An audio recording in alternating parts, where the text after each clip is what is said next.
You want to support Roland Martin Unfiltered? Be sure to join our Bring the Funk fan club. Every dollar that you give to us supports our daily digital show. There's only one daily digital show out here that keeps it black and keep it real as Roland Martin Unfiltered. Support the Roland Martin Unfiltered daily digital show by going to RolandMartinUnfiltered.com.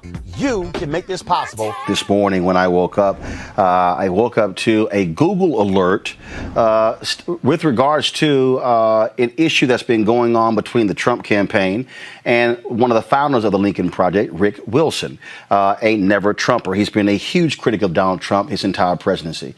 And they've been criticizing Rick Wilson because of photos that were on his Instagram page from several years ago where there was a Confederate flag on a water cooler.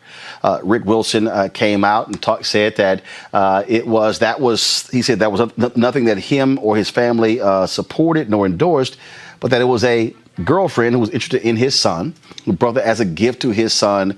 And then he said after that boat trip, it was immediately disposed of. And he's tweeted and talked about that. But what involved me this morning was a particular tweet that was sent in 2011 by Rick's wife, Molly Wilson. In that particular tweet, the word negro was used. I'm trying to pull it up. Literally, I just walked into our building after being out on the streets. And so let me just pull this up. And it was very similar to a particular tweet that was sent out that was by Roger Stone, of course, who was a huge Trump supporter, one of the biggest racists and thugs out there, who, of course, is awaiting to be sent to federal prison. And so in this particular, so what happened was Donald Trump Jr.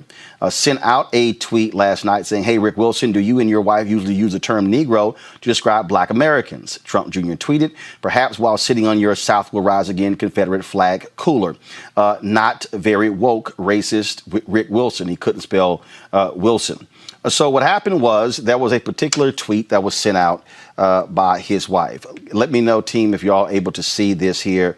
Hold on one second. I'm trying to pull it up there. So let's see. Let me know if you have it now. And so somebody sent out a tweet, said, "Just ran into a near NASCAR hero, a Bass Pro, Roland Martin. He says hi." Well, Molly Wilson tweeted, "Famed angler or corpulent CNN Negro gas bag, Roland Martin. I assume the former." Well, that was the tweet that Donald Trump Jr. was referring to. I saw the story, was not aware of it. Then, of course, reached out to Rick Wilson. And then Molly Wilson called me. She called me to personally apologize for that particular tweet that was sent out. She said in our conversation, she called me this afternoon, she said she had no excuse for it. That is absolutely not the kind of thing that I say. She called it stupid, flippant, cruel, and inappropriate joke. She says, "I'm not that person. It was ugly and it was awful and I regret it. It was just mean and I was being a smartass and saying it was certainly a lack of judgment." because she said, I didn't realize how awful it was. I regret it. I absolutely regret it. So I certainly appreciate Molly Wilson for calling me personally to apologize for that tweet. Now, when Roger Stone used similar language, he apologized to a reporter, but he didn't have the guts to actually tweet me, or excuse me, to call me personally. And so I appreciate Molly picking the phone up once this story got out there to call me personally to apologize. But what's interesting about all of this here, you have Donald Trump Jr., who is criticizing Rick Wilson for this particular image of a Confederate flag. Yet this is the same Donald Trump Jr. who is the son of the man who made it perfectly clear he is not going to rename Confederate monuments named after Army bases. This is the same person.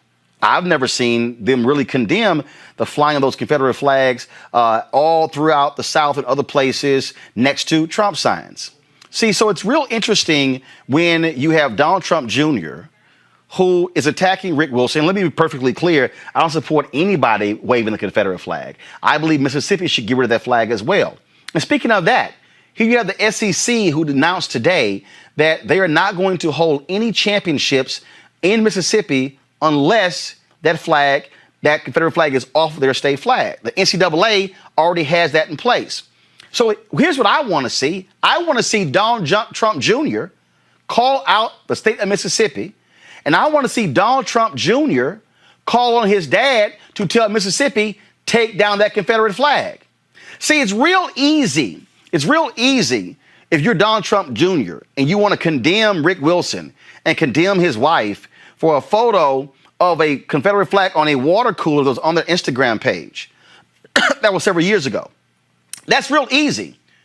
But Donald Trump Jr., you can address the Confederate flag today. You can address it today. Will Donald Trump Jr. and Eric Trump and Ivanka Trump and Laura Trump and that birther Melania Trump, and yes, their daddy and husband, Donald Trump Sr., will they have the courage to say no to the Confederate flag? Will they tell Mississippi, take down that flag? Will they say, remove those Confederate statues from Statuary Hall in the U.S. Capitol? See, so Donald Trump Jr., since you chose to use me as a part of your attack against Rick Wilson, I'm challenging you to step up. I'm challenging you to say something and condemn what we see across this country. Do you have those guts? See, it's real simple to criticize one of your critics, but I want to know, do you have the courage to challenge your own supporters? I want to know, Donald Trump Jr., will you send out a statement saying no Confederate flags at any time near, at Trump rallies, and in fact, don't you dare wave a Confederate flag wearing a MAGA hat? Donald Trump Jr., I'll await your tweet. Molly Wilson called me. Rick Wilson called me. Let's see you show some leadership, Donald Trump Jr. All right, folks, back to our Roland Unfiltered video in just one moment.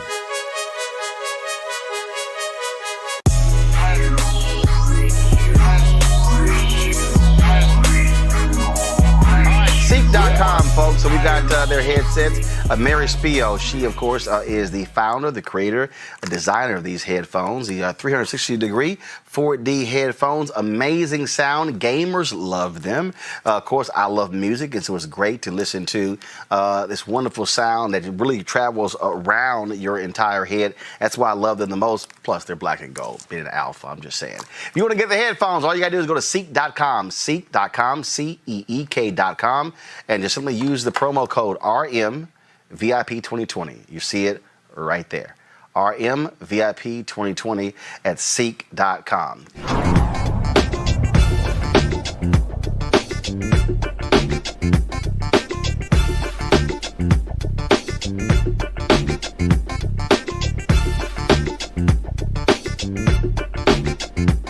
You want to support Roland Unfiltered? Be sure to join our Bring the Funk fan club. Every dollar that you give to us supports our daily digital show. There's only one daily digital show out here that keeps it black and keep it real. As Roland Martin Unfiltered. Support the Roland Martin Unfiltered daily digital show by going to RolandMartinUnfiltered.com.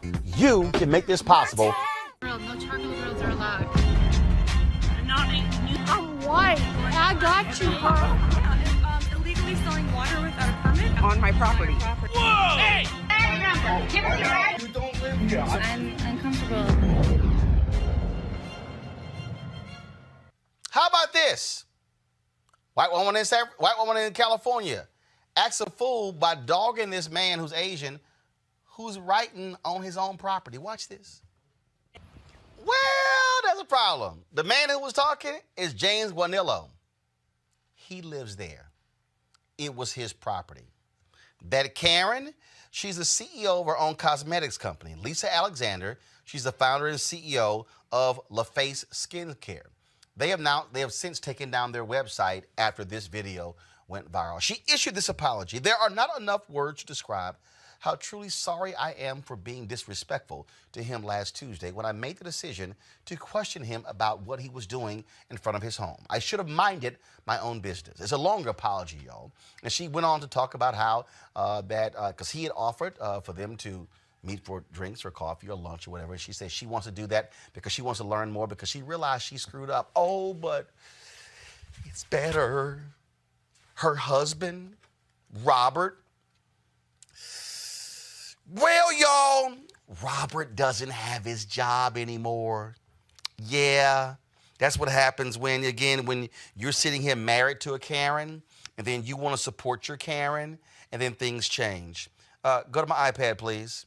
The company Raymond James fires employee who confronted Black Lives Matter demonstrator. Yeah, y'all, that's the deal right there. This is what they said. After an investigation into the circumstances of a video alleging racism by one of our associates, we have concluded that the actions of he and his partner were inconsistent with our values, and the associate is no longer employed with Raymond James. See, y'all, here's the deal, Robert. You thought you were supporting your Karen. Now you don't have a job. See how that works? Now, I would hope Raymond James would promote somebody African-American into Robert's former job. And see, Lisa, she's trying to figure out what in the hell she's now going to do with her cosmetics company because the website is down. See, these things keep happening over and over again because you got some white folks in America who don't know how to mind their own damn business. They, for some reason, want to challenge and step in and question folks. But y'all saw how arrogant she was? Saying, no, we know who lives here. Yo, that was just so gorgeous. Can y'all roll Karen again? I just want to see it for myself again. Bye, Robert Larkin. You lost your job for being an ass. All right, folks, back to our Roland Martin Unfiltered video in just one moment.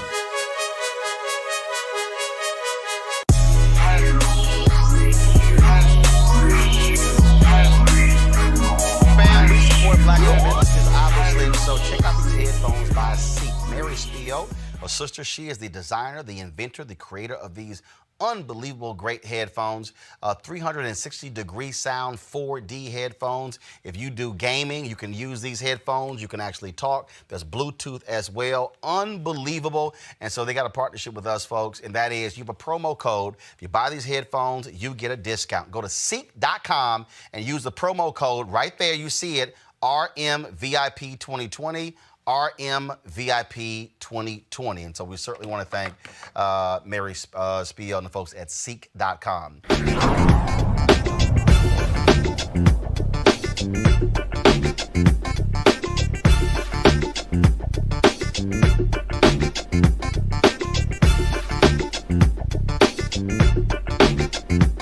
You want to support Roland Martin Unfiltered? Be sure to join our Bring the Funk fan club. Every dollar that you give to us supports our daily digital show. There's only one daily digital show out here that keeps it black and keep it real. As Roland Martin Unfiltered. Support the Roland Martin Unfiltered daily digital show by going to RolandMartinUnfiltered.com.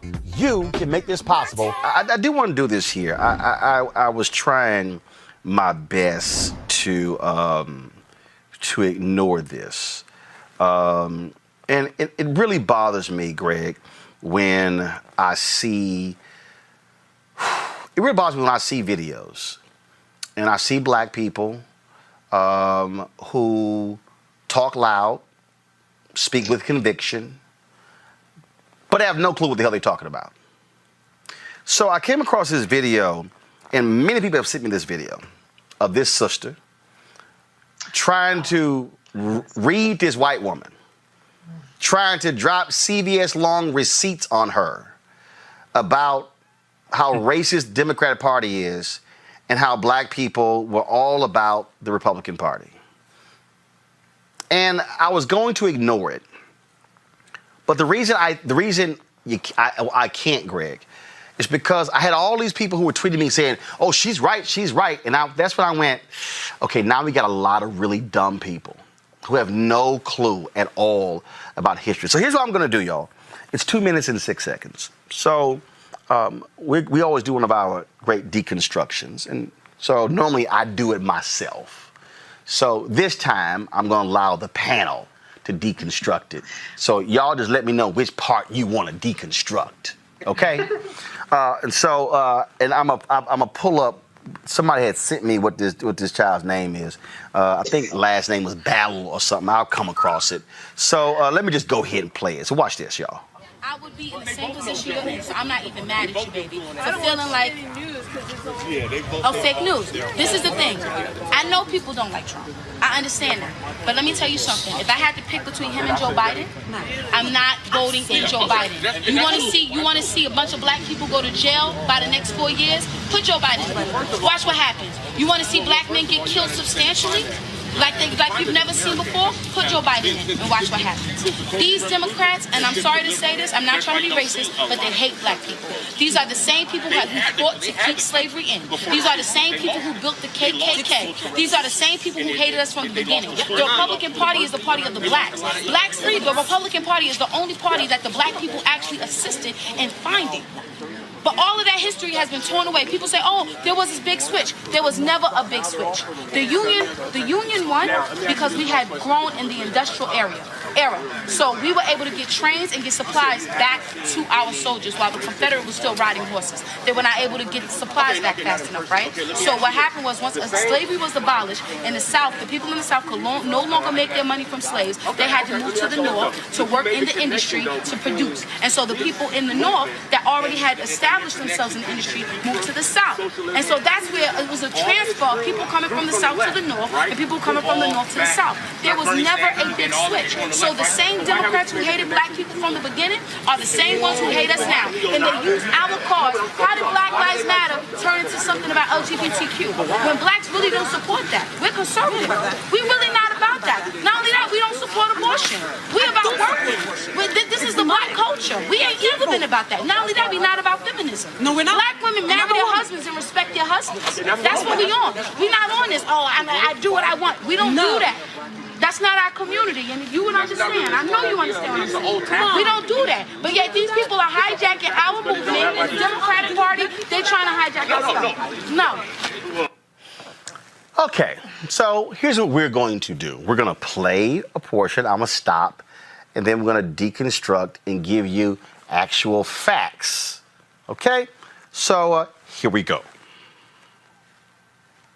I would be in the same position you're in, so I'm not even mad at you, baby, for feeling like, oh, fake news.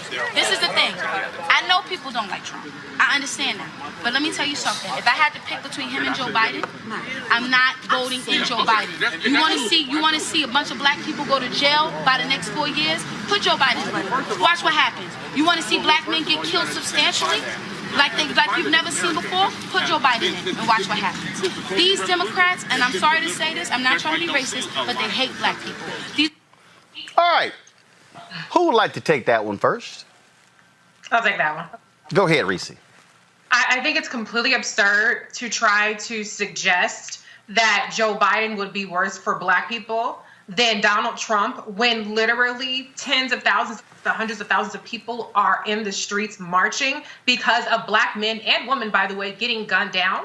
This is the same Donald Trump that looked at the statistics of Black people being disproportionately impacted, killed, and infected by COVID-19 and said, it's a Black disease, nothing to see here, folks, open up the country. This is the same person that told police officers to violate people's due process. I don't know if you guys remember when he did that rally and he said, oh, rough them up when you arrest them. This is the same person that has a white supremacist Department of Justice who is relaunching their quote unquote war on crime in predominantly Black areas that have ended pattern and practices, investigations, civil rights, consent decrees. I could go on and on and on and on. Now, Joe Biden has had some problematic votes in some bills in the past, but it's unquestionable that the white supremacy and white nationalism that we see perpetuated in such a dangerous way by Donald Trump is not only worse than anything we've ever seen from Joe Biden, but he would be even further emboldened for the next 4 years. So what did he say? Joe Clark and Lean On Me? You smoke crack, don't you? You must smoke crack, because that is the only explanation for what she sat up there and said with a straight face. She also, I think, completely ignores the fact that Donald Trump and Mitch McConnell have put on nearly 200 federal judges, far right wing, who are going to rule against Black men who have cases that might come before the federal court and Supreme Court when it comes to death penalty, when it comes to cases along those lines. That's just a fact. Okay, here we go to the next one. These are the same people who fought to keep slavery in. These are the same people who built the KKK. These are the same people who hated us from the beginning. The Republican Party is the party of the Blacks. Okay, let me leave it right there. I'll take this one. First of all, in the election of 1860, there were 4 candidates. Lincoln ran as the Republican. There were 2 candidates who ran as Democrats. One as the Northern Democratic Party, the other as the Southern Democratic Party. What does that mean? That was a split.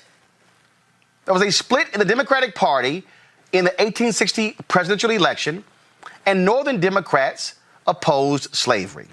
Southern Democrats supported slavery. So when you hear her say the Democrats backed slavery, she's leaving out that important distinction, folks. There literally were 2 candidates who were running in 1860. And then if you go through history, you still had that taking place. You still had that situation where your Southern Democrats had a particular view, and then your Northern Democrats had another view. Just like if you start going through the election, going through this, you always hear Republicans say, Democrats oppose the Civil Rights Act and the Voting Rights Act, and they only passed because Republicans. The only problem with that is that there were more Democrats in the United States Senate, and there were more Democrats in the United States House, and actually a majority of Democrats voted for both of those bills. I know, facts be damned. Facts be damned, but I just want to give y'all the name, just so y'all know. Okay? John Breckinridge was the Southern Democratic nominee from Kentucky. Okay? You had Stephen Douglas, who was the Northern Democratic nominee. Lincoln Douglas debates, there you go. That's what you had going on. So when she says that, you kind of can't just say it's all Democrats. You have to make the distinction between Northern and Southern. Anybody else want to add to that? Okay, anybody? You got it. We'll play the next one. Blacks free, the Republican Party is the only party that the Black people actually assisted in finding. But all of that history has been torn away. People say, oh, there was this big switch. There was never a big switch. No, go ahead and play it. Go ahead and play it. Because we had grown in the industrial area. era. So we were able to get trains and get supplies back to our soldiers while the Confederate was still riding horses. They were not able to get supplies back fast enough, right? So what happened was once slavery was abolished in the South, the people in the South could no longer make their money from slaves. Okay, I just gotta go ahead and stop it right there. Can somebody, Greg, why don't you go ahead and explain to people, really, when Lincoln gave the Emancipation Proclamation, that was a military strategic move? It was. You know, Roland, I'm sitting here listening to the sister, and I mean, you know, I've been teaching over 30 years now, which is hard for me to believe would come out of my mouth. A little knowledge is a dangerous thing. She is, as my old dissertation advisor used to say, she's mixing many things. Whole lot. Yeah, but there's enough in there to really indicate to me that she's either been sitting in some lectures or surfing YouTube or sat in class and got a few facts that then she mashed all together. So yeah, on the Lincoln question, it's very simple. Abraham Lincoln in September 1862 signed the preliminary Emancipation Proclamation, giving the Southern states 4 months to return back to the Union. And if they did, they could have kept their enslaved, because the 4 states that were still in the Union, Maryland, Delaware, Kentucky, and he said, I want God on my side in this war, but I must have Kentucky, and Tennessee, which came back into the Union, had slavery, and the Emancipation Proclamation didn't apply to them, because Lincoln said only states where there is rebellion will this apply. The only Africans Lincoln had a hand in freeing were the Africans of Washington, D.C., and they, in the Compensated Emancipation Act, gave up to $300 per body to the white people who had them enslaved, and then set aside another lump of money and told black people who were now free, if y'all want to go to Haiti or Liberia somewhere, we'll pay for you to leave. Because Lincoln, as our dear brother Lerone Bennett said, was forced into glory. So I mean, yeah, it was a war measure. He was trying to win the war. But when the sister says, you know, about the movements and the migration patterns, and in a minute she's going to talk about the railroads, you know, what I hear is somebody who has, you know, seen something somewhere, internalized a little bit of knowledge, but maybe forgot the part where one of the things that General Sherman did in his march to the sea was tear up all the railroad lines. That's why Atlanta is jacked up today in downtown Atlanta, because it was never supposed to be the city that it is. It was just a railroad junction. And apparently they mapped out all the streets in downtown Atlanta on the old trails, which is why you can't go nowhere. But the idea is the railroads hadn't come into existence by the mid-19th century. However, and again, trying to disentangle, and I'll stop with this because there's many more things we could talk about. The GOP was the party of business, then and now. Enslavement was something that they made a kind of calculation and says not necessarily profitable for us. But after the Civil War, you had what some people call them the carpetbaggers, some people call it the invasion of the South, by these same business interests who engaged in a truce with the old plantocracy to basically sacrifice the black people of the South, who had indeed founded the Republican Party. She had that part right, but after that, she lost her damn mind. The Republican Party in the South, as Du Bois says, was an African idea, in part because that was the party that we used to seize political power. Once the objectives of the North had been achieved, they reconciled with the South. This is the abandonment of the South that comes after 1877 with the rise of Jim Crow. We see what happened in 1898 in Wilmington, North Carolina, where they broke apart that fusion coalition that Reverend Barber talks about. And in the wake of that betrayal of black people in the 19th century, what you then see is the rise of lily white republicanism in the North, and the whites already have their Democratic Party, which is the party of white supremacy.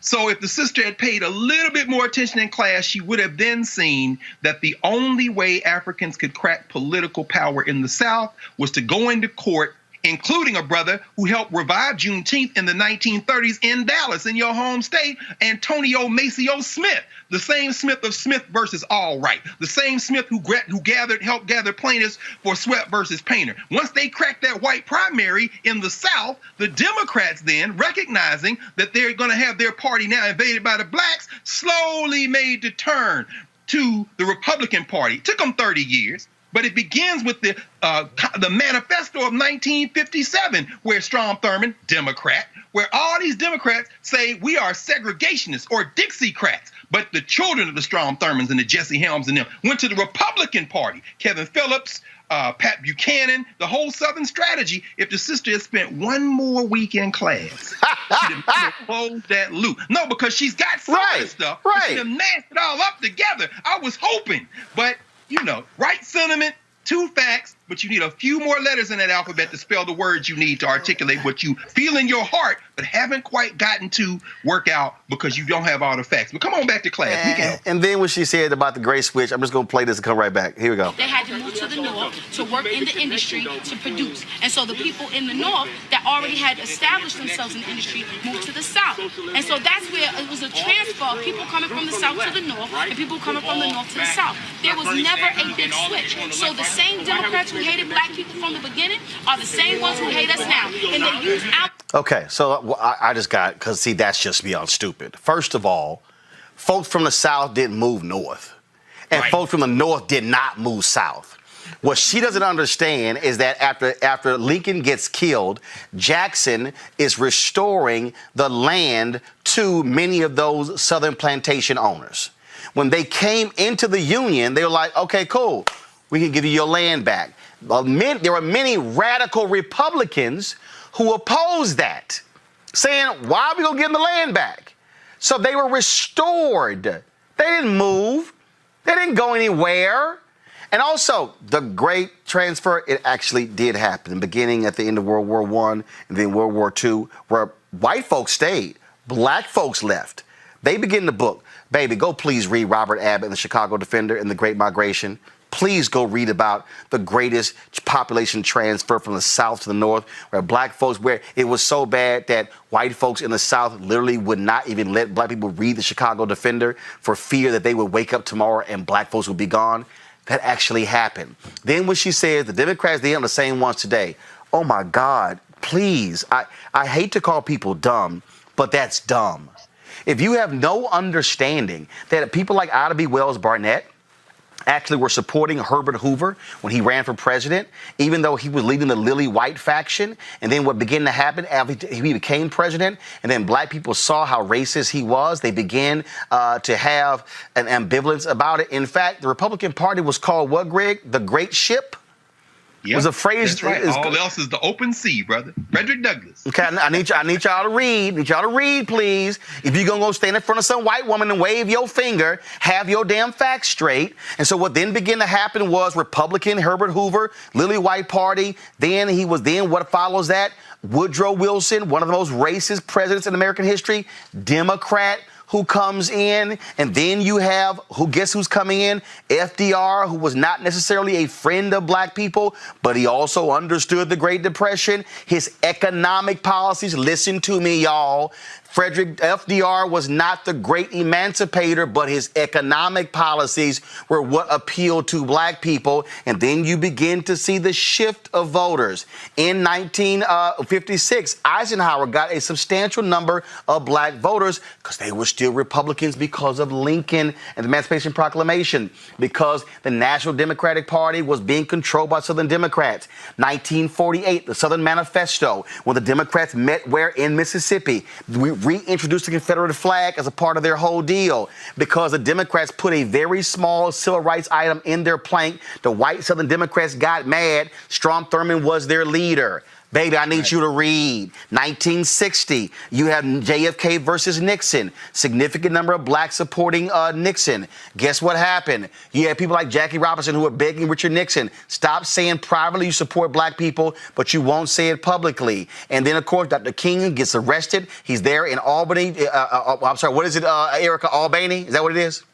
It is Albany. Okay, all right, because, I had somebody else say, that's not how we pronounce it. Fine. So he gets it thrown in jail. JFK places a call to Coretta Scott King. King gets released. Then, of course, you have Louis Martin working for the Democratic Party. They use major mail-outs, put out a special black newspaper. Black folks shift to go to Kennedy. Then 1964.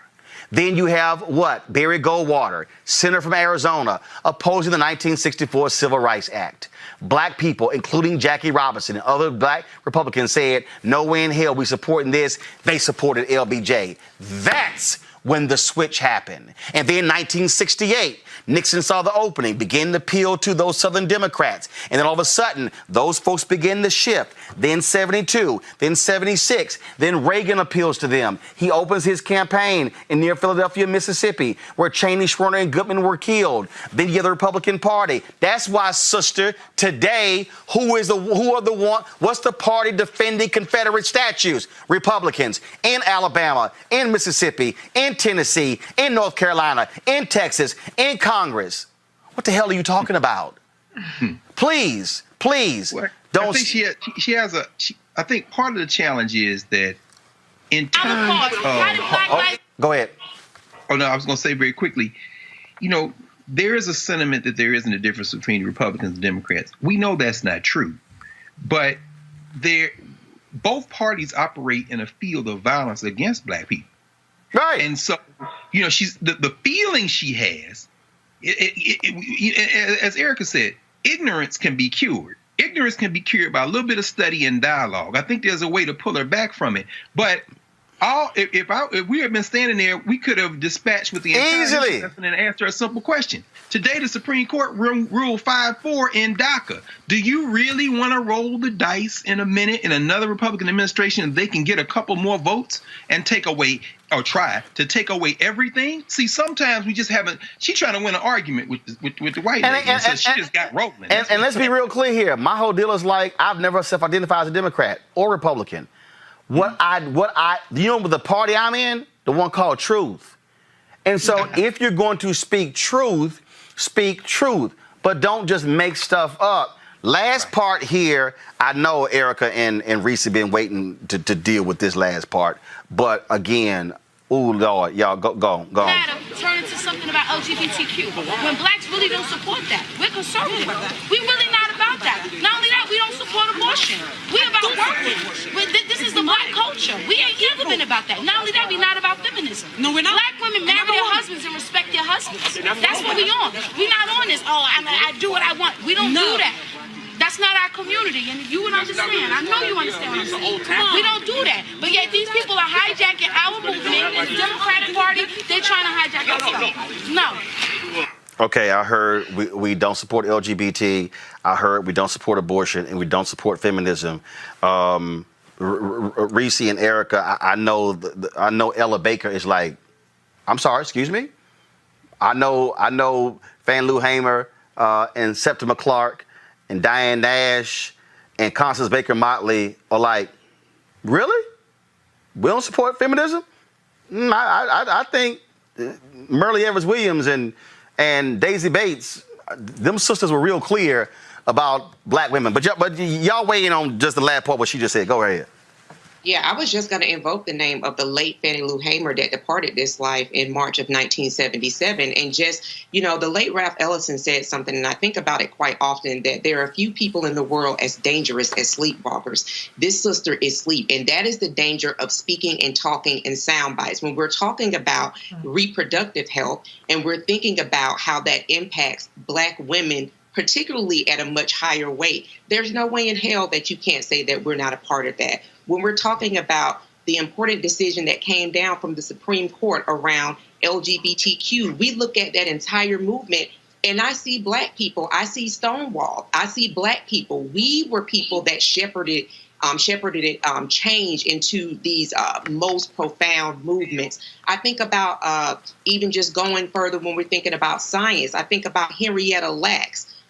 And so when we hear people that are kind of like spewing and talking about messaging that they've heard from different platforms that aren't steeped in history, the history that you walked us through, the history that Dr. Carr walked us through, that is the danger when people enter political conversations and they don't enter these conversations with context to think about how Ronald Reagan influenced a huge 2 or 3 generations, and that he, as an actor himself, you all talked about going to Philadelphia and the way that he connected with those folks in Philadelphia, Mississippi, was talking about states' rights. And here we are talking about states who reopened prematurely, and because 37% of the Black population lives in the South, look at who are the people who are going to be most impacted by coronavirus. And so that is, again, the danger of folks just talking without really having had set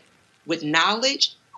Google is real free, but books are a beautiful companion to Google. And Reese, yes, you can say we're conservative, but the reality is this whole notion that Black people are homophobic, white folks been homophobic for a long time. So it's not like, but the other pieces is here, the same Black people may have that particular view, but they'll read James Baldwin. They'll read Langston Hughes. They'll read, I mean, they'll say, I mean, we can go on and on and on. I mean, go ahead. I'm sorry, go ahead.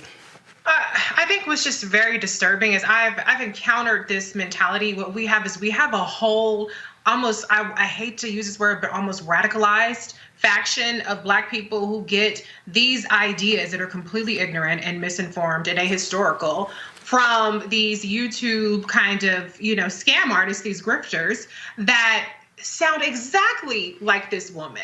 And they just spew all this bullshit and they get the clicks, and then they continue to build this thing, and then they become incredibly belligerently ignorant about it. I actually don't believe that she would be one of those people that you could reach. If you had tried to have a reasoned conversation with her and you told her all those things, you would be every kind of Black racial slur. I'm not going to repeat it on the show, Roland, but you can use your imagination, because I know they call you butter biscuits and all kind of stuff. I've seen the way that they actually try to talk about Black people who were actually informed and saying the facts. And so that's what's really scary. And to what Dr. Carr said, a little bit of information is dangerous. And to what Erica said, Google, to be honest, Google can also be dangerous, because you can put in any search in any kind of way and get the information that you want back. Right. And that's the real deal. And so, again, the reason I chose to deconstruct that is because I was seeing too many people who she right. And I'll go, I'm sorry, about which part? Like, could you please narrow it down? Because it's very narrow. And the danger, again, that's a 2-minute and 6-second clip. Somebody will say, well, yeah, but y'all spent 25 minutes on this. There's a reason, because you can spread a whole lot of lies in 2 minutes and 6 seconds, and it takes 30 minutes to unpack that level of lies. And this is important because I look at PragerU, where Candace Owens has her little show. Let me help y'all out. And this is why I keep telling Black people with money, they need to understand what's going on. PragerU raised $22 million their first year. Billionaire Republicans gave them $7 million in seed capital. They raised $25 million their second year. They've already hit 1 billion views on YouTube. They are purposely using short content to reach the next generation of all these white kids. And so the reason why this show matters, and the reason why we do this, is because we have to counter the ignorance that you're hearing from Black people. Let me be clear. There are Black people who can talk very well, who with conviction, who are emphatic, who are passionate, who are wrong. And again, we can argue about a position. We can argue about Biden or Trump. We can argue about policies. We can argue whether or not Senator Kamala Harris's proposals are better than Senator Elizabeth Warren's proposals. But what we're not going to do, I'm not going to play the game, is allow folk to sit here and just say stuff, and then folk, man, did you hear that, sister? And again, I don't know if she's conservative or liberal. I don't know any of that. It doesn't even matter to me. What I do know is nearly everything she said was wrong. Exactly. And that, for me, is a problem, y'all. That's a problem. Ron, help me, y'all. How do we reach folk like that? And I'm saying that because I'm sure y'all been seeing it on social media this week. There's this back and forth between people who are identifying with J. Cole and young people who are identifying with No Name, the sister out of Chicago. And J. Cole is saying, I haven't read much, I haven't studied, but I've been out in the street, and you shouldn't approached me because, No Name has this book club. Her mother actually had a bookstore in Chicago for many years. And so the new iteration of it is these meetups where they discuss books and they talk. Right.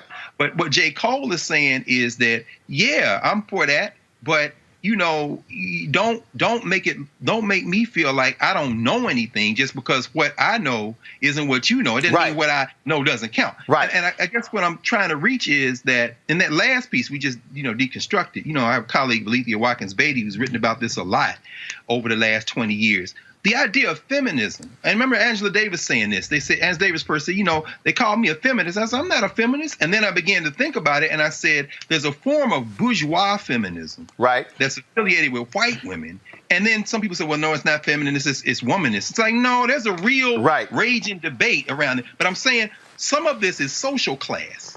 So the deeper down the class structure, that handful of black people who voted for Trump, some of them are those religious conservatives that are anti-choice. You ask that are women subvert to your husband. But I'm saying there's also the tolerance in black community formations, which say, I'm not gay, but I support you, whoever you are. I mean, it's complicated. How do we reach those people? Easy. You have to utilize this platform to do it. And again, you look at what the right is doing. They are purposely funding independent media platforms to purposely drive that information. The problem, our black platforms are spending more time on gossip and entertainment and fashion and makeup and who's so-and-so dating and who broke up. That's the problem. And so we don't have information sources. We have gossip and entertainment sources, and that's the difference. All right, folks, back to our Roland Martin Unfiltered video in just one moment.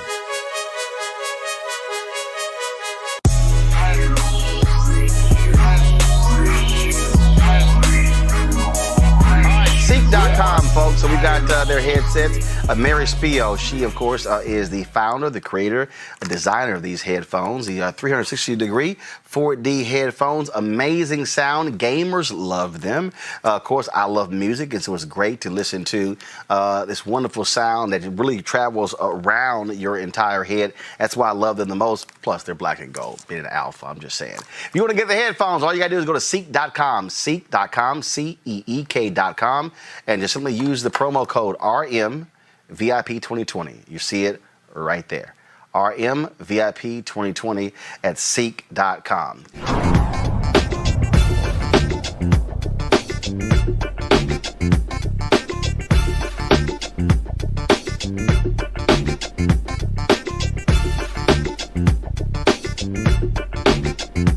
You want to support Roland Martin Unfiltered? Be sure to join our Bring the Funk fan club. Every dollar that you give to us supports our daily digital show. There's only one daily digital show out here that keeps it black and keep it real as Roland Martin Unfiltered. Support the Roland Martin Unfiltered daily digital show by going to RolandMartinUnfiltered.com. You can make this possible. No charcoal girls are allowed.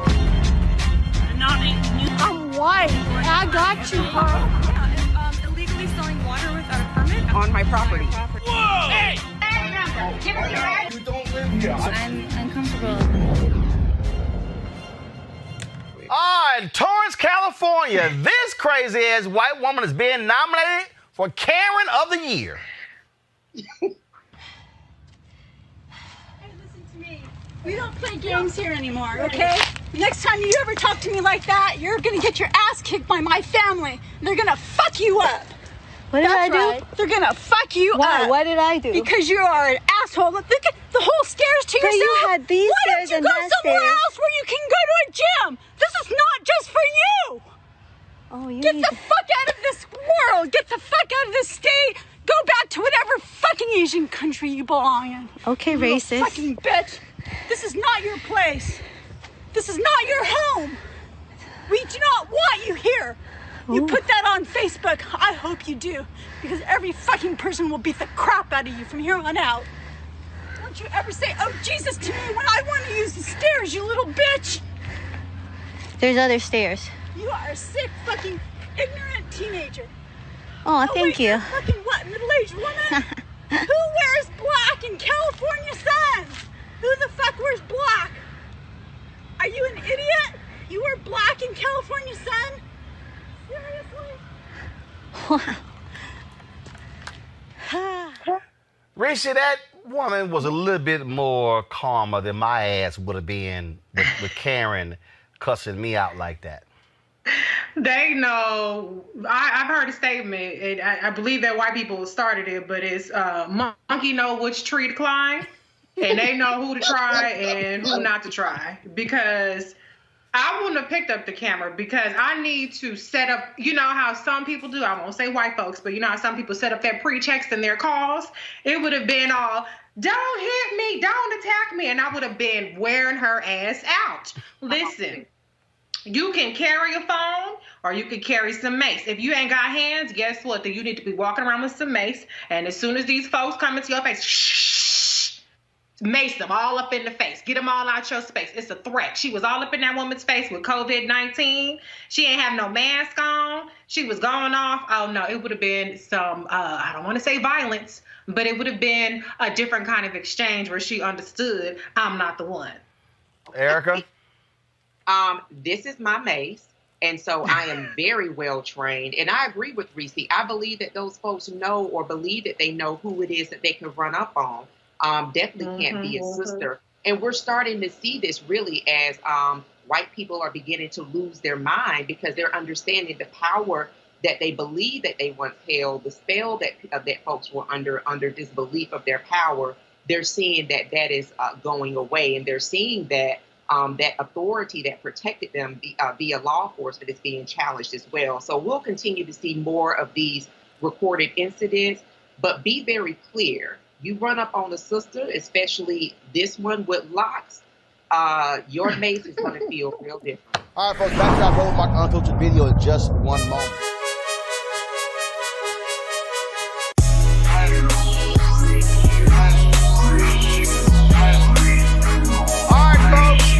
Company, Mary Spiel, she created these amazing headphones, 360-degree headphones, 4D.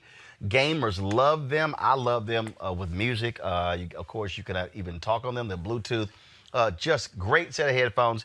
We have a great partnership with them. If you go to Ceek.com, Ceek.com, use this promo code RMVIP2020, RMVIP2020, for you to be able to check these, to get these headphones. And so, yeah, real cool. They're great. So if y'all going to be out there and you're buying JBL and Bose and the rest of these companies, hey, you might as well support a black-owned company with these headphones. Ceek.com, Ceek.com. And again, promo code is RMVIP2020, RMVIP2020.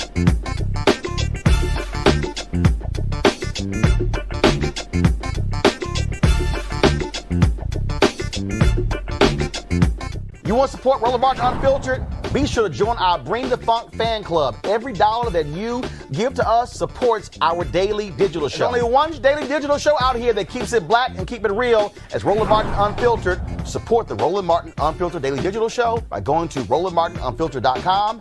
You can make this possible. Folks, in a recent article for The Nation, Justice Correspondent Ellie Vista wrote, the United States needs to be treated like the racist pariah state that it is. He joins us right now. Ellie, what's up? That was a heck of a time, wasn't it? Yeah, you sort of like that. Just cut right to the chase here. So it's interesting because Senator Tim Scott the other day said that, that he doesn't believe in systemic racism in America, but he said there are pockets of racism in America. Yeah, he's wrong. I think he knows he's wrong in his heart. Of course, this country experiences systemic racism. This is a racist country. I don't see no honest person, I don't think, can look at how this country operates and how it's operated for 400 years. Hold on 1 second, Ellie. Ellie, hold on. There's like a huge clicking sound as you talk. It's like a constant clicking. Okay, so it might be your headphones. So let's just do this here. All right, sorry. This a little bit better? No, it's still clicking. It's still clicking. So all right, so I have no idea why is that clicking. So let's do this here. Are you talking through the Bluetooth on the headphones? I am not. I am talking through my mic, my computer mic. Okay, so let's do this. Usually works. All right, guys, let me know what we should do. How about you take the headphones off and talk, and let me see if that fixes the problem. Let's go ahead and talk, because I want to make sure that we hear you, Now go ahead and talk. All right. Can you hear me? Clicking has gone away. Go ahead. Yeah, I just can't. Now the problem is that I can't hear you very well. Oh, don't worry about it. You just talk. So do this here. Okay, do this here. You go ahead and talk, and then when you finish talking, I'll ask you the next question. All right, let's do that. Okay, so Hold on, that's real. That's better right there. That's whatever you just did there. That's better. my point for the article was. Go ahead. My point for the article was simple. I was trying to really hone in on the fact that the world has seen this kind of country before, right? We are not the first racist country. We unfortunately will not be the last racist country. The world, when it realizes that a country has really kind of like gone, fallen away from the pack, the world tends to have a response to that. We saw it with South Africa, right? We saw it in most of our lifetimes. We saw the international moral suasion brought to bear on the racist apartheid state of South Africa. South Africa is free now, mainly because of the tireless work of Black South Africans who refuse to let their dignity be stripped from them.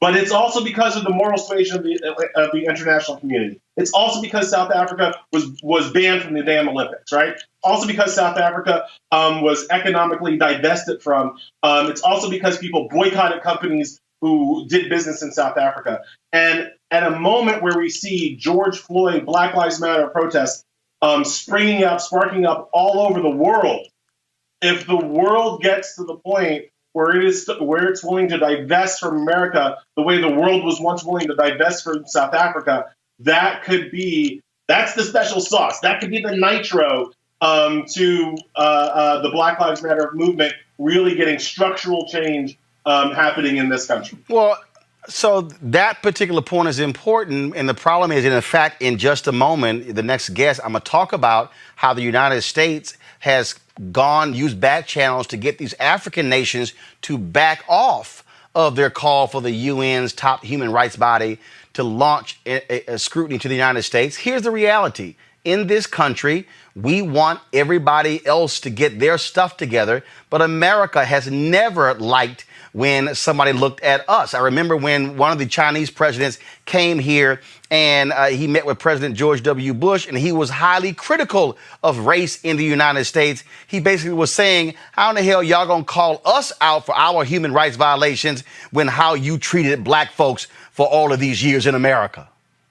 One of the big differences, I think, with Donald Trump is that he has pulled back the curtain on just how racist this country is. Previous presidents, certainly all the presidents in my lifetime, and I think you can go all the way back pretty much to Eisenhower with this. They talked the good game on the international stage. You could make a case that most of our presidents have been racist at some level, but when they talk on the international stage, they talk about freedom, they talk about healing, they talk about togetherness. They hold America up as this beacon. If you go around the world, there are, Africans, black people around the world who think that America is the place where you can have your best shot, where you can have your most honest chance at success. Black Americans know that ain't true. Black Americans know what this country's about. Black Americans know what this country does to us and our children, the kind of racism and brutality that our people face. But American presidents never show that face to the world. Donald Trump shows that face. You cannot be a world citizen. You cannot watch the BBC and miss the fact that the American president is an idiot, is a bigot, and right now, currently, is threatening to turn the world's most lethal military against his own people. We know what the world thinks about people who gas their own people, right? That is the line that Donald Trump is getting very close to. And so I think that when you see what Trump is really about, and the fact that he still fundamentally has the support of a majority of white Americans, that makes us look, I think, very different on the world stage. And on that particular point, I think that, again, this is the problem this country has. America did not want Malcolm X to go to the United Nations to confront racism. Then you had Avery Brundage, an absolute racist, who was just so offended at Tommy Smith and John Carlos, expelled them from the Olympic Games and sent them home because they dared to actually raise their fist and take off their shoes on that gold medal stand. And that has been part of the deal here. Mark Thiessen writes a column today in the Washington Post saying, oh, it's smart for Trump to go to Tulsa in his outreach to blacks. And I responded on Twitter. I said, first of all, how in the hell are you having an outreach to blacks by giving a speech in Tulsa on tomorrow in an auditorium full of white folks? Donald Trump ain't talking to black people. Donald Trump is talking to white people. Except for the ones he paid for on Craigslist. Trump is a ridiculous anathema. And just to go back to the Mary Elizabeth Taylor woman from your previous segment, one of the reasons why I respect what she did is that she's a young person. She's a young person, and young people have a lot to lose in this economy because we are about to hit a recession. Right, we are already in a recession. That's going to be the story kind of going forward. And one thing that we know during recessions is that black people get it worse. We're the first ones fired. We're the last ones rehired. All these corporations talking about making Juneteenth, contributions to people. I wish they would give some jobs to people. I wish they would commit to protecting African American jobs in this coming round of layoffs that we're going to see all across the country. But I tie that through to Donald Trump's speech because while he talks about black unemployment all the time as if he did something about that, those are Obama's accomplishments that he is. I don't want to say wearing blackface, but he's putting on Obama's accomplishments on his own skin. He never talks about any kind of economic protection from black people from the store. But here's the deal, though. Black unemployment, it went down to its lowest. But what you will not hear him say is that it has gone up every month since October. Before coronavirus. They don't want to talk about that. Never, right? So it's all interconnected. Trump does not have an agenda for the African American community. He never has. The Republicans don't have an agenda for the African American community. Republicans long ago stopped trying to persuade me to vote for them and started trying simply to suppress my vote, right? Like that is the game on that side of the aisle. And that's why just no matter what, whenever we talk about black liberation and black emancipation, whenever we talk about police violence and police brutality, to me, it all comes back. You have to vote. You have to vote in your local elections. I live in New York. New York has a primary on Tuesday. There are local candidates who care about these issues, and there are local candidates who don't. And you have to know the difference, and you have to vote like that. If people voted in local primaries and local elections like they vote in presidential elections, our entire daily lives would be different. And then if everybody voted in the presidential election, people like Trump could never win. And so we have to remember that, and everything we do has to be tied into some reminder that people need to go and vote and use this franchise that so many of our people fought and died for. Ellie Mistel with The Nation. We sure appreciate it, man. Thanks a lot. Thank you so much. All right, folks, back to our Roland Unfiltered video in just one moment.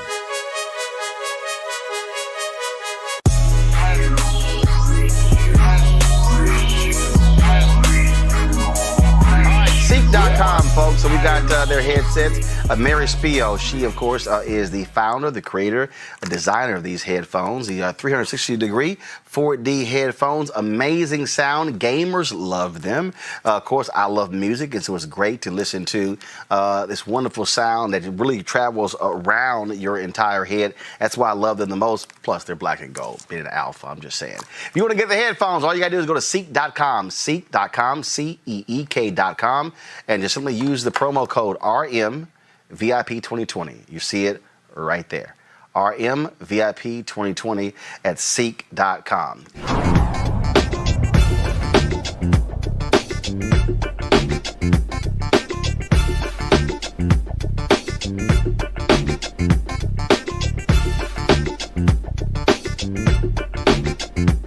You want to support Roland Unfiltered? be sure to join our Bring the Funk fan club. Every dollar that you give to us supports our daily digital show. There's only one daily digital show out here that keeps it black and keep it real. It's Roland Martin Unfiltered. Support the Roland Martin Unfiltered daily digital show by going to RolandMartinUnfiltered.com. You can make this possible. Avis, I saw another story today where a 911 dispatcher was so shocked by what they were seeing with George Floyd, they immediately called a supervisor to be dispatched to the scene. Wow. Wow. Yeah. Well, I'm glad that there was someone in the entire system that gave a damn. Okay. Because what happened with Mr. Floyd was just absolutely atrocious. I know I just saw recently a new video that is of a separate person who apparently they came up after Mr. Floyd was dead. And it showed how long his murderer still sat there on his neck with his hands in his pocket. And in fact, I'm going to read this here. It says a 911 dispatcher, go to my iPad, please, watching real-time footage of George Floyd's arrest in South Minneapolis was so alarmed by police officers' actions that she called a supervisor who did not immediately respond to the scene, according to a newly released phone recording. The recordings of a phone conversation between the unidentified dispatcher and a Minneapolis police supervisor were released on Monday on the city's website. They raised more questions. This is what the quote said. "I don't know, you can call me a snitch if you want to, but we have the cameras up for Squad's 320's call. And I don't know if they had to use force or not, but they got something out of the back of the squad and all of them sat on this man. So I don't know if they needed you or not, but they haven't said anything to me yet. Yeah, they haven't said anything yet, just a takedown, which doesn't count, but I'll find out." The supervisor responded, "No problem. We don't ever get to see it. So when we see it, we're just like, well, that looks a little bit different. But the dispatcher said, sounds good. Bye." Wow. My goodness. They knew it was wrong. And then it sounds like the supervisor was like, oh, well, that whole department just needs to be cleaned out.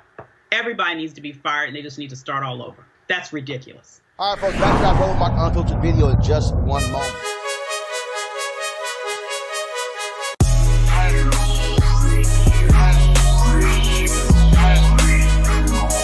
We support black businesses, obviously, so check out these headphones by Ceek. Mary Spio, her sister, she is the designer, the inventor, the creator of these unbelievable great headphones, 360-degree sound 4D headphones. If you do gaming, you can use these headphones. You can actually talk. There's Bluetooth as well. Unbelievable. And so they got a partnership with us, folks, and that is you have a promo code. If you buy these headphones, you get a discount. Go to Ceek.com and use the promo code right there. You see it, RMVIP2020. RMVIP 2020. And so we certainly want to thank Mary Spio and the folks at Ceek.com.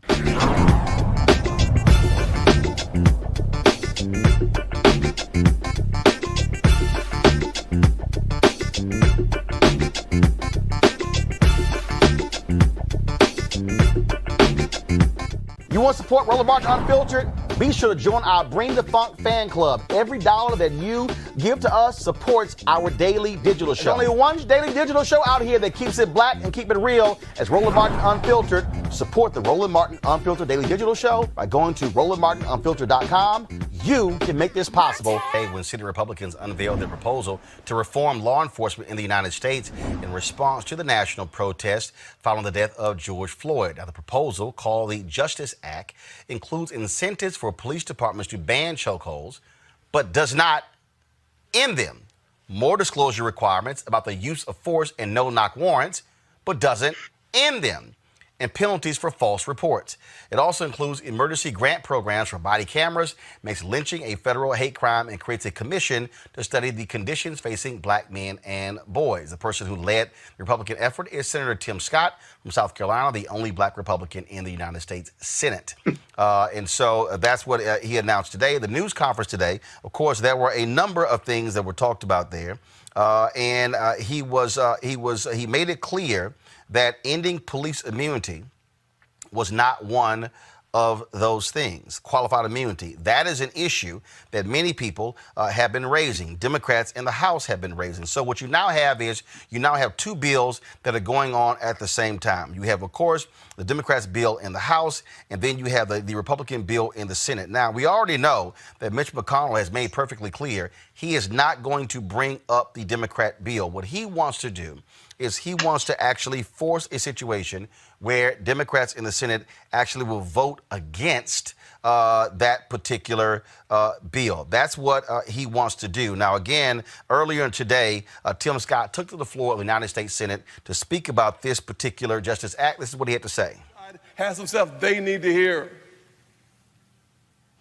And if we do that, we'll have the votes to have a real debate next week on this bill. But if we don't do that, we'll just talk about scoring political points, and you'll go on MSNBC or CNN, we'll go on Fox, and everybody will have their chatter, and more people in the communities of color will have less confidence in the institutions of power and authority in this nation because we missed the moment.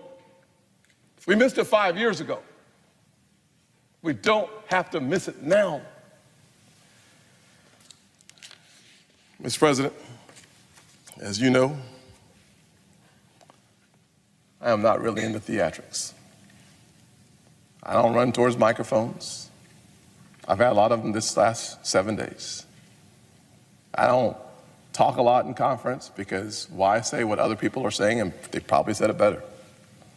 I don't demonize the other side because I know that in order to get anything done in this conference, in this committee, in this Senate, you got to have 60 votes. And plus, if you have a grievance with your brother, talk to him. Talk to him. I've tried to do that. Mr. President, as I'm sure I've run over my time, let me just say that to the families I sat down with yesterday, they don't think working on body cameras is a token experience. They don't think sitting down with the President of the United States with their tears filling their eyes, running down their cheeks, talking about their lost loved ones is a token experience. The law enforcement officers in that meeting with those families do not believe that having a serious conversation about police reform is a token experience.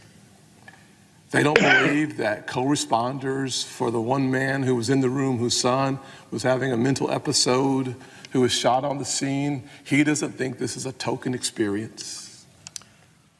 Joining us right now is Reddit Hudson, founder of the National Coalition of Law Enforcement Officers for Justice, Reform, and Accountability, and Dr. DeLacy Davis, founder of Black Cops Against Police Brutality. All right, first off, Reddit, I want to start with you. Your assessment of this bill presented by Senator Tim Scott. He says it's a strong bill. Almost worked, man. And in the context of police culture and police behavior, you can't incentivize good behavior. You have to punish bad behavior. We've tried that over and over again. Here in Missouri, St. Louis, Missouri, where racial profiling statistics come out every year, and they're horrific every year. They threaten to take away state funding. They threaten to take away any number of funding sources from offending departments. They just don't give a damn.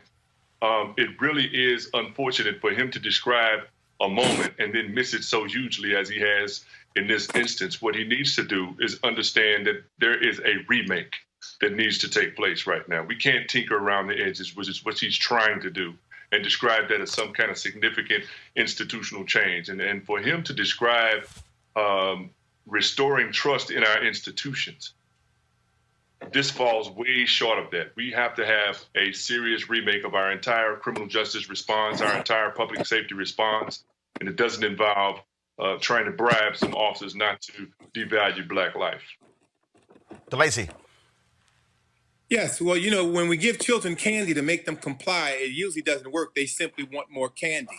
And so I looked at the bill, I watched the press conference. They talked about training, duty to intervene, data collection with the database at the local level, and then a National Criminal Justice Commission.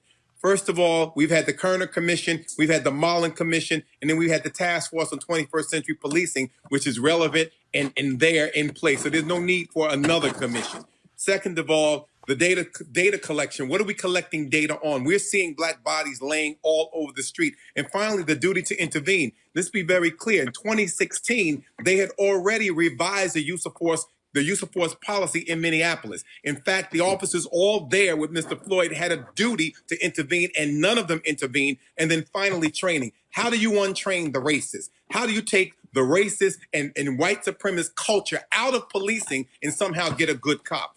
It's a horrible bill. It does not reform police. It is not accounting for anything, and it's not transparent. It does nothing.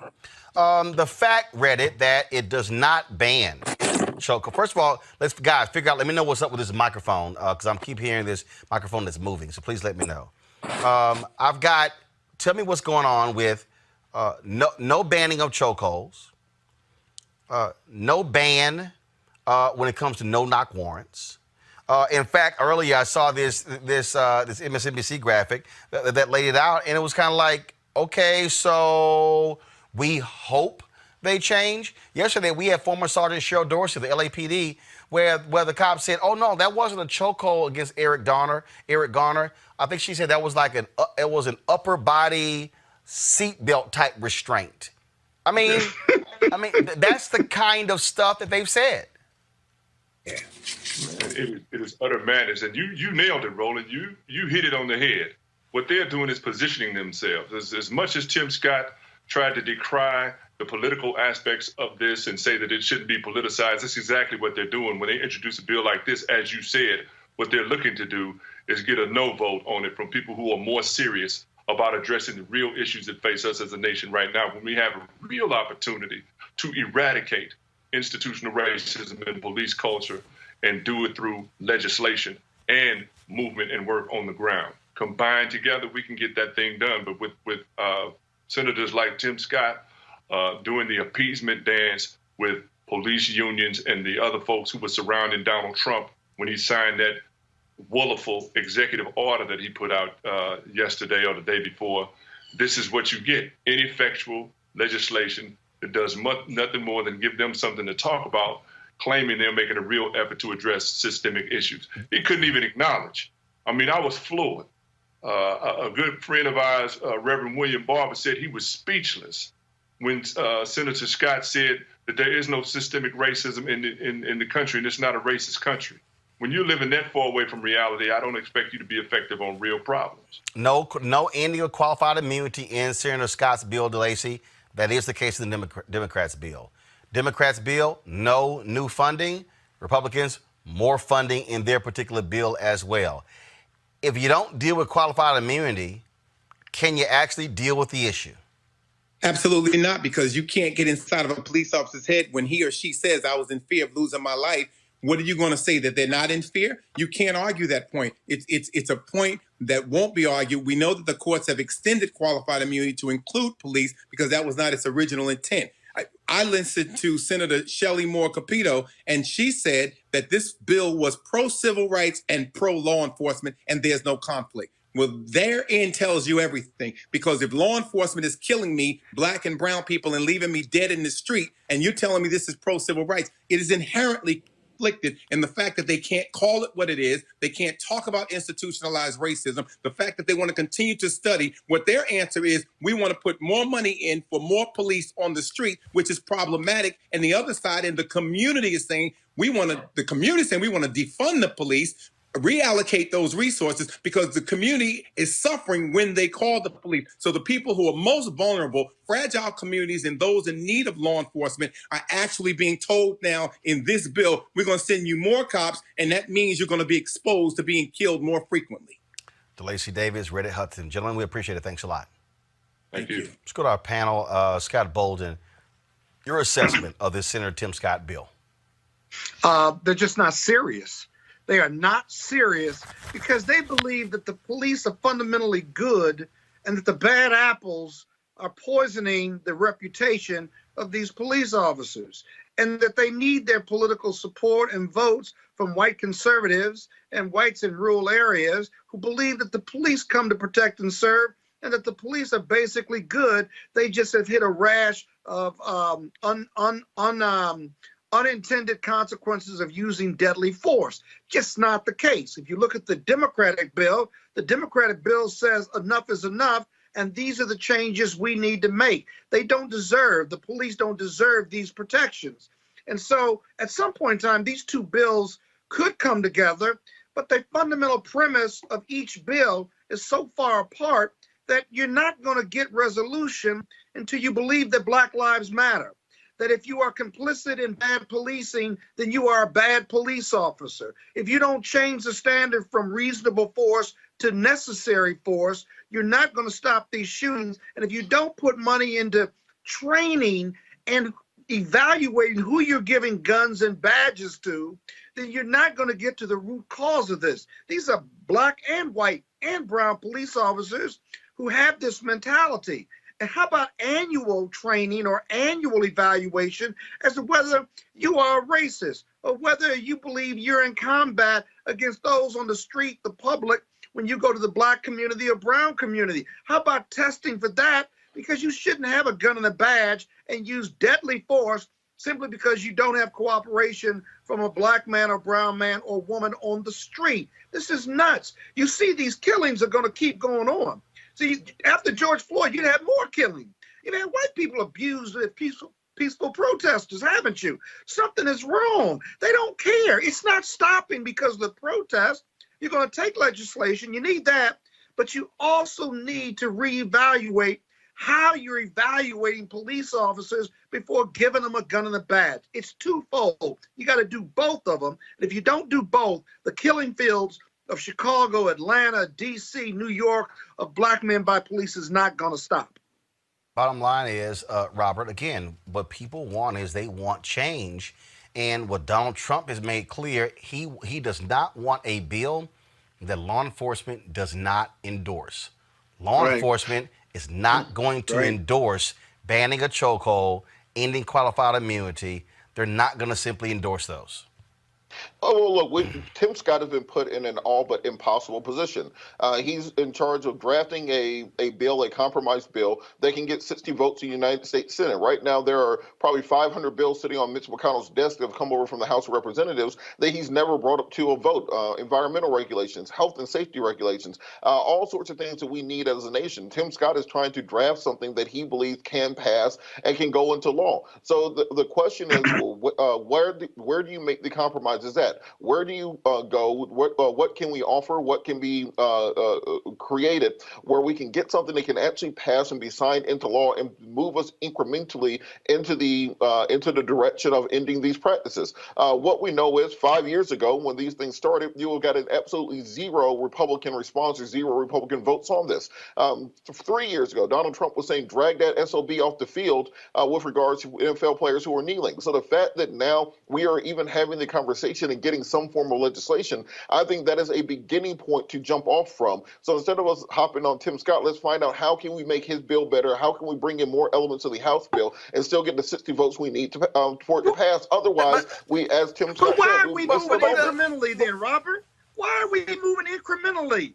We're moving incrementally because you have a Tea Party over the last 400 years, and you want to move incrementally? Stop it. That's the problem with the Republicans. Scott, and the Democrats have said we're not moving incrementally. There's enough empirical data and evidence and dead bodies to show where you need to move dramatically and reduce this power and get some systematic change in the police department. Nobody's moving incrementally like this is some type of economic incentive program. People are dying. What are you talking about giving credit for incrementally moving? We need bold action and bold action now.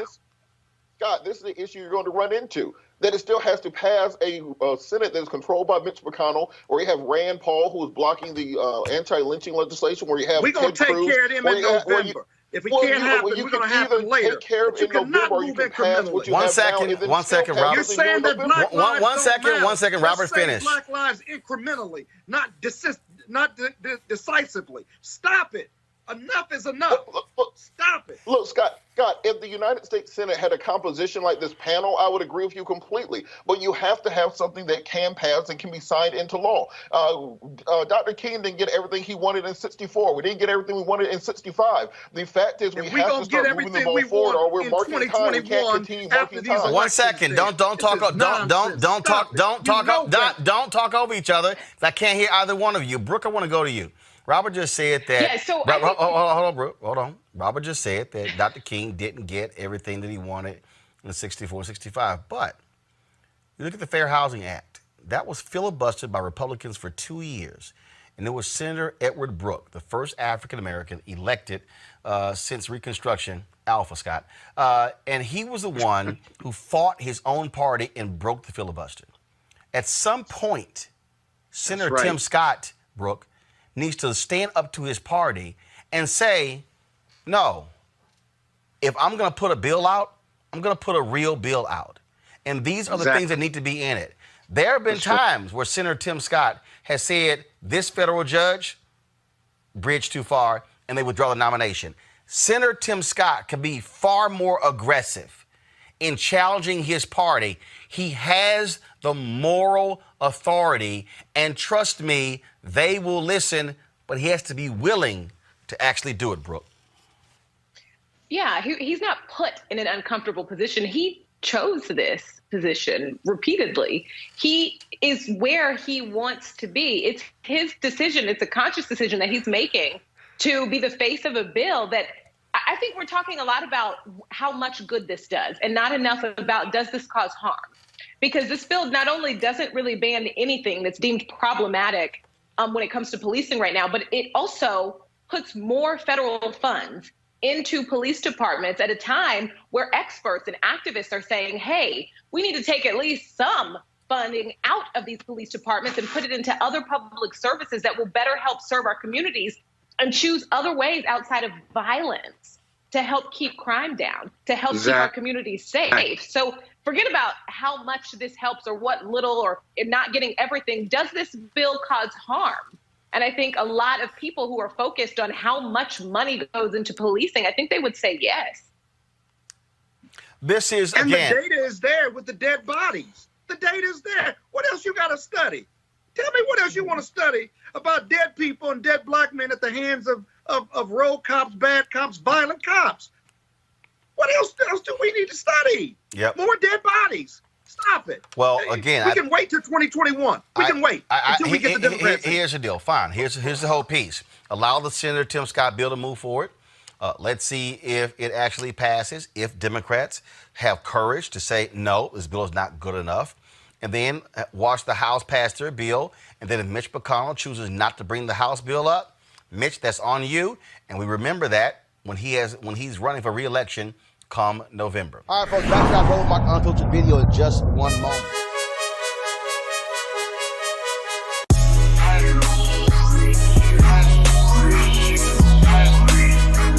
Fam, we support black businesses, obviously, so check out these headphones by Ceek. Mary Spio, her sister, she is the designer, the inventor, the creator of these unbelievable great headphones, 360-degree sound 4D headphones. If you do gaming, you can use these headphones. You can actually talk. There's Bluetooth as well. Unbelievable. And so they got a partnership with us, folks, and that is you have a promo code. If you buy these headphones, you get a discount. Go to Ceek.com and use the promo code right there. You see it, RMVIP2020. RMVIP 2020. And so we certainly want to thank Mary Spio and the folks at Ceek.com.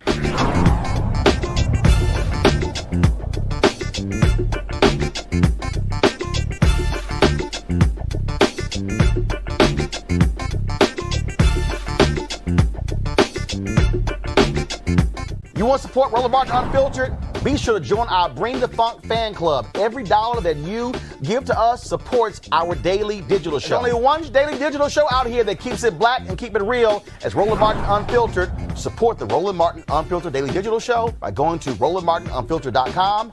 You can make this possible. No charcoal grills are allowed. I'm white. I got you, huh? Illegally selling water without a permit on my property. Whoa! Hey! You don't live here. I'm uncomfortable. Well, a Philadelphia man was caught on video tearing down Black Lives Matter signs. When questioned, this was his response. I know, it's the city. I pay for this. Oh, you pay for that? Yeah, my taxes pay for this place. Yep. Oh, okay. Just so you know. So I can do whatever I want. Oh, you can do whatever you want. You're fucking right, I can. All right. And I'm always around here, too. Great. I live right here, too. Good. I'm always around. You're welcome. Black Lives Matter. Yeah. Not to me, they don't. Good. You can call it any way you want. You can go fuck yourself, though. Well, guess what, y'all? He ain't got a job. The man was identified as Michael Hinkle, who worked as a supervisor writ server from the 1st Judicial District Family Court in Philadelphia. Worked, as in past tense. He has been fired. See, I just keep trying to explain to y'all. Stop acting a fool. All right, folks, back to our Roland Martin Unfiltered video in just one moment.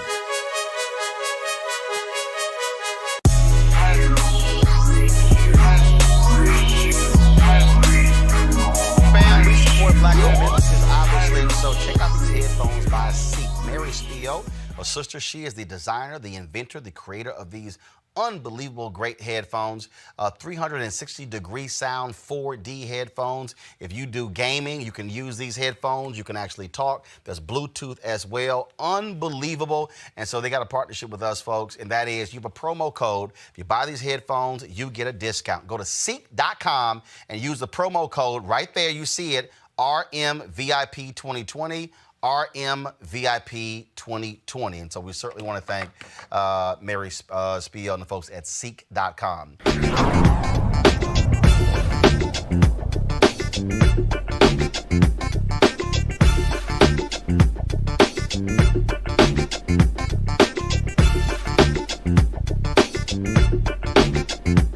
You want to support Roland Martin Unfiltered? Be sure to join our Bring the Funk fan club. Every dollar that you give to us supports our daily digital show. There's only one daily digital show out here that keeps it black and keep it real as Roland Martin Unfiltered. Support the Roland Martin Unfiltered daily digital show by going to RolandMartinUnfiltered.com. You can make this possible. All right, folks, tomorrow's Juneteenth. And, of course, folks are focused and celebrating. We'll be celebrating all around the country, even though Texas became the first state led by the late Representative Al Edwards that made this a official state holiday. Virginia now has become the second one. The governor declared that on yesterday. But you know, the ignoramus sitting in the White House had to weigh in, get his arrogant self included. So he gave an interview with the Wall Street Journal. This is what this fool said. Go to my iPad, please. He said, Trump said a black Secret Service agent told him the meaning of Juneteenth as he faced criticism for planning a campaign rally that day. He said, Reese, I did something good. I made Juneteenth very famous. Nobody had ever heard of it. What he hadn't heard of is how powerful this holiday is to black people. And they made him not only take notice, but move his damn Klan rally so that he didn't have massive protests and potentially even violence greeting him in Tulsa, Oklahoma. It's just beyond me, Erica, you made Juneteenth famous. Now, forget the fact that you have events in Washington, D.C., and North Carolina, and New Jersey, and Philadelphia, all around the country. Even though it originated in Texas, black folks all around the country have been celebrating it. Now you have all these companies who are now declaring Juneteenth a paid day off. I mean, left and right. Like all of a sudden, and like I said, ABC is doing a special on Juneteenth. You even got these black media companies like, ooh, Juneteenth, everybody jumping up. And I'm just sitting, again, being from Texas, I'm just laughing because I'm going, sorry, Trump, we knew about it. Your dumb ass didn't. Yep. But this is where whiteness enters into the conversation. Wow, we've learned about it. So now it must be something that has just been eyes open for everyone else. And so, what else do we expect from somebody who doesn't even read his presidential daily briefings? He's mediocre. This is the same person that sought fame. So he's really not in even though he's occupying the White House, he has no interest in governing. He has no interest in the affairs of being a president.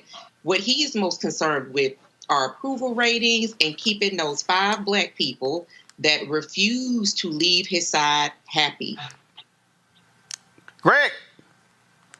Yeah, in this case, I'm going to agree in part with the current occupant of the bunker at 1600 Pennsylvania Avenue. His election unleashed a new round of weaponized white nationalism in this country. Certainly entered the soul and the spirit of Klansmen like Derek Chauvin and others. And so the state murders that these police have committed, the Ku Klux Klan in Atlanta trying to back their murdering friend on the a lot of this has been enabled by Donald Trump. But what Donald Trump did not factor in is that the spirit of Juneteenth is a fierce spirit, brother. And as you said, I was telling somebody the other day, and we were talking earlier, you and I, we graduated from Jack Yates High School. When George Floyd came out of Jack Yates High School, Jack Yates in 1872 and 2 other brothers put together $1,000 and bought what became the Emancipation Park where they first celebrate Juneteenth in Houston. What our orange guy down there doesn't quite understand is that when white supremacy rears its head, there is a reaction from black people in this country. And so, not only did he not remember that he put out, or his office put out, a perfunctory Juneteenth acknowledgement last year, which is what presidents have been doing for quite some time. Not only does he does not know, in fact, that in 1968, as Reverend Barber and them get ready to do Poor People's Campaign on the 20th, that on the June 19th, 1968, they had a rally on the steps of the Lincoln Memorial to end Resurrection City. And it was on the day of Juneteenth, and that helped spread the celebration.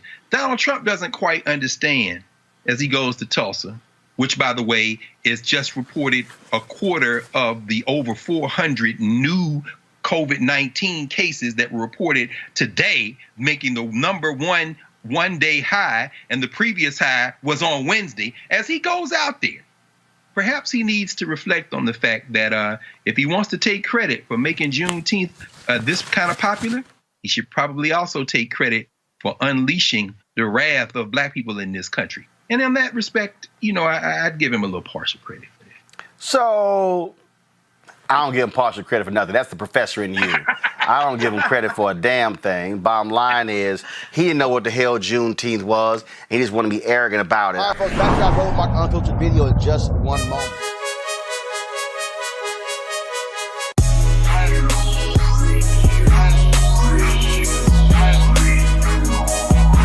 Ceek.com, folks. So we got their headsets. Mary Spio, she, of course, is the founder, the creator, designer of these headphones. The 360-degree 4D headphones. Amazing sound. Gamers love them.